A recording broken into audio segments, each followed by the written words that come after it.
Today, the most impactful update of Fortnite Battle Royale's history was released, and this update adds new locations to the map, and that's the main change with this update. There are some minor changes that we'll get into, but I'm going to focus mainly on the new additions to the map. I'm not going to go through all of them. If you want, you can Google a map and then look at the new locations on that map, but I'm mainly going to talk about which locations I'm interested in, and then how I think these locations will relate to how you already play the game. My favorite thing about these new locations is that there's many locations actually outside of Greasy Grove. I'll try to put the picture of the map on the screen right now so you can see, but there's actually 3 new locations that surround Greasy Grove. One that is unnamed, the towers area, and then also the mine area. These areas all surround Greasy Grove, so if you drop Greasy Grove, there's going to be a lot more like follow-up looting options than there has been in the past. I like to go Greasy Grove actually quite a bit, but there really isn't much follow-up looting options, so if you don't get what you need from Greasy Grove, which is unlikely because there's quite a bit of chests there that spawn, but there's times where you don't get the best loot, and if you don't get it, it's really unfortunate in like the current state of the game, but once these new locations are added, that'll be really good. Also, if the circle requires you to go across the map and you don't have time to fully loot Greasy Grove, being able to loot these locations on the way to the next portion of the map will be very good. Just more loot overall will be in the game, I think, and that'll be good.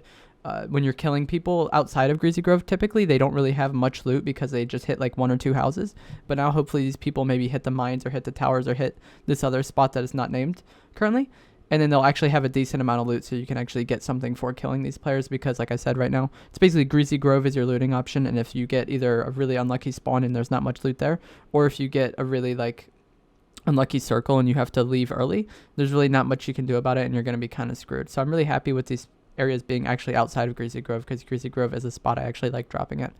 There's also 3 spots on the outskirts of the left side of the map, I don't really know how much I'll be going to these spots. These locations on the western side of the map up top, like to the left of Pleasant Park, I just really don't think I'll be going to them. The Junkyard, the Haunted Hills, and the Shores, I think is one of them. What's one of them called? I really don't think I'll be going much here in duos and squads. Maybe in solos I could use these spots. But I just don't like going to these spots in duos or squads because it's really likely that you'll get circle fucked, and it's just kind of annoying to communicate to your teammates sometimes that you guys need to be in more of a rush than you are. In solos, you have control over how fast you're actually moving. Or not super control, but you can move at your own pace. And that's why I somewhat like these outskirts locations in solos, but in duos and squads, I doubt I'll be going here. And I don't really think these places will be used as like a follow-up to Pleasant Park. That really wouldn't make much sense. I would imagine you would go Pleasant and then go down towards like the towers or that other unnamed location that was near Greasy. But I don't think you would go Pleasant and then go up to the Haunted Hills or to the Junkyard, because that would just put you so far likely out of, unless the circle spawned in a way that really facilitated that. I don't think you'll be doing that much, because generally the circle, if you go Pleasant, isn't going to be over there. It's going to be somewhere else on the map, and you're actually going to have to be concerned with getting to that. Not only are these locations good for like follow-up loot and also just players you run into having more loot, so when you kill them you'll be rewarded more for killing these players, but I also think these new locations will make the mid to late game much more enjoyable and entertaining, because as it is currently in the game before these new additions were added to the map, the mid, like if the circle went to like the western side of the map, it was generally a pretty shitty game, because that part of the map is very open and just mountainous, whereas now there will actually be some buildings and some things to actually interact with on the map on that side of the map. So I think just circles over there will be far less I don't know what the word would be, just irritating and boring. I really hate that like wide open just hill like gameplay where whoever builds on the hill wins pretty much, and that maybe hopefully that'll be like kind of lessened to an extent with these new locations being added on the map. I don't know, I could be wrong, but I'm hoping that the mid to late game will be more entertaining with these locations added to the map. And also the game will be very, very different while these new locations are added on the map. Like everything, like I expect a large majority of the players will be trying out these new locations and constantly dropping to them. So the game will just be very chaotic for like a while. I would expect maybe like a week or 2 for the freshness of these new locations to like wear off and people to actually like kind of get back into the rhythm of how they like actually want to play and like adjust how they want to play around these new locations. But for the first week or 2, like I said, most people are just probably going to be dropping at these new locations. So if you just want to get wins, I would say drop at places like Retail or Greasy, maybe even Pleasant or like the farms, and avoid these new locations entirely. If you're doing solo, I would say drop at the top right by Wailing Woods. If you watch my streams of solo, I drop there a lot. That's my favorite solo spot. If you drop there in solos, you're probably going to have it to yourself right now, in the surrounding area to yourself as well. So like it's just going to let those people in the cities kill each other and then get some loot to yourself. Also, obviously, like if you just want to play and have fun and experience the new cities, of course, go there. But I'm saying if you strictly just wanted to get easier wins while this new update was out, I would say avoid these new locations and go to a more isolated spot away from them. Or even like Retail, that'll probably feel like an isolated spot with how many people will be going to the new cities.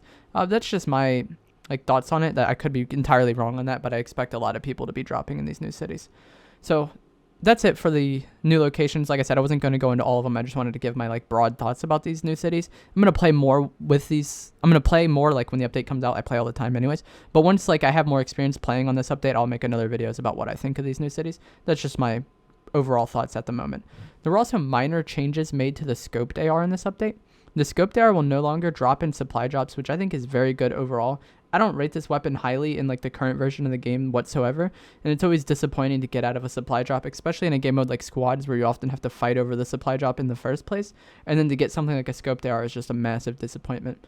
They also changed the reticle for the scoped AR to hopefully make it easier to use overall. This reticle change is nice, and I hope it makes the weapon feel more consistent and just feel more intuitive.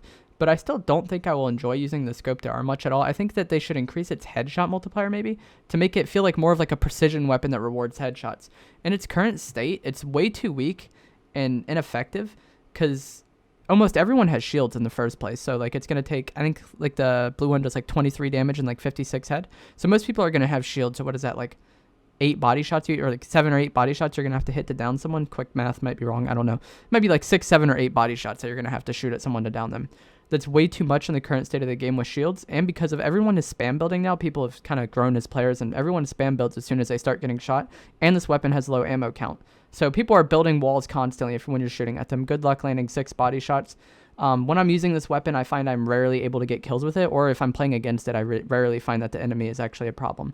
The ammo size and the damage is just too low for this weapon to be super effective. That's why I think they should shift it more towards being like a headshot machine, like you go for headshots with it and hit headshots and actually deal your damage that way.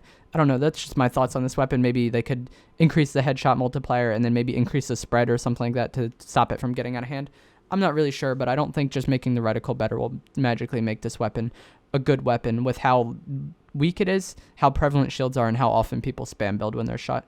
There's also a few minor changes in this update. There's a lot of minor changes actually, or minor bug fixes, but I just wanted to go into the ones that I thought were most important or most impactful to how I play the game. The first one is that loot will no longer take priority over reviving teammates. This is an awesome change. I've definitely had instances where a teammate bled out because there was very little time and the loot got in the way of the revive. So fixing that, it just makes sense. Why would I want to pick up loot when I could pick up my teammate? I mean, I'm sure there is some instances where maybe if you play with randoms, you want to get the loot before you get them. But I personally always play, if I'm playing squads or duos, I'm playing with my friends like in party chat. So like I never want to get loot over getting them. Empty chests and streetlights will no longer block building. I'm very happy with this change. If you watch my stream, I get annoyed by this a lot, especially when going Greasy Grove, because there's a building that I like to build up to. It's generally the building I drop at, and I always have to destroy the chests to get on the roof of it. So it's just annoying, and I don't want to have to deal with that anymore. And I won't have to deal with that anymore, which is really nice. They fixed an issue which prevented items from being picked up. This is another bug I'm very happy they fixed. If it's the one I'm thinking of, it's when you kill someone and then like the weapon kind of glitches into something and then it's just like you have to wait a while to pick up that gun or just keep spamming the pickup button and hope you get it. So I'm happy they fixed that. It'll be great that you can pick up a gun that you actually want like as soon as you want to pick it up. Like it just makes sense. If like it's on the ground, I should be able to pick it up. They increase the amount of metal you get from destroying shipping containers. This is an awesome change as well. I'm happy with this because the shipping containers took way too long to break for the amount of metal you got in return for breaking them. So just either reducing the health or increasing the metal you get from breaking them would have been a good decision, and they increase the amount of metal you get from doing it, so that'll be nice. And then finally, the last small change that I'm interested in is sniper rifle eliminations now included distance in meters to indicate how far away you were from the opponent that you killed. This is a neat little addition that'll look good in like montages and stuff, but it doesn't really affect the game. It's just something nice that they added in, and I think it'll be pretty neat to tell your friends like, oh dude, I got this like 250 meter headshot like snipe kill or something like that, you know? Like it's just something cool for like talking about the game and like for creating content around the game. So that's a neat little addition. Doesn't really matter much in the long run, but it's just nice thing. Like, it's a nice little thing to see in the game. Overall, I'm really excited for this update. Can't wait to play on these new locations. I'm excited that they're making changes to the scope they are, even if it isn't what I would do. They recognize that the scope they are really is in a good place right now, and I'm happy to see that they recognize that. And then also some minor bug fixes. A lot of these bug fixes I personally were like irritated with personally, so I'm happy to see them go. That's going to be it for this video, guys. I appreciate you all watching this video, and if you would like to see more content from me, maybe click that subscribe button, and if you just enjoyed the video, maybe click the like button. Thank you for watching.